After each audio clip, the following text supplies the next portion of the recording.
इस्लामाबाद एहतिसाब अदालत तोशाखाना केस में नेब तरफ़ां अॻूणे PTI चेयरमैन जी वधीक जिस्मानी रिमांड जी इस्तदा खे रद्द करे छॾियो।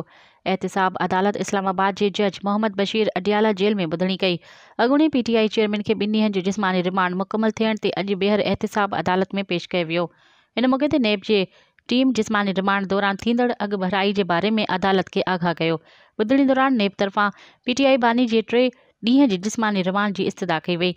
अदालत नेब तरफ़ां जिस्मानी रिमांड जी इस्तदा रद्द कंदे अॻूणे PTI चेयरमैन खे 14 ॾींहनि जे लाइ जुडिशियल रिमांड ते जेल उमाणे छॾियो।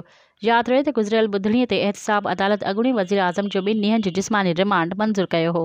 मज़ीद ख़बरनि ऐं तफ़सीलात लाइ विज़िट कयो असांजी वेबसाइट www.awamiNewsHD.com ऐं ॾिसंदा रहो अवामी न्यूज़ HD।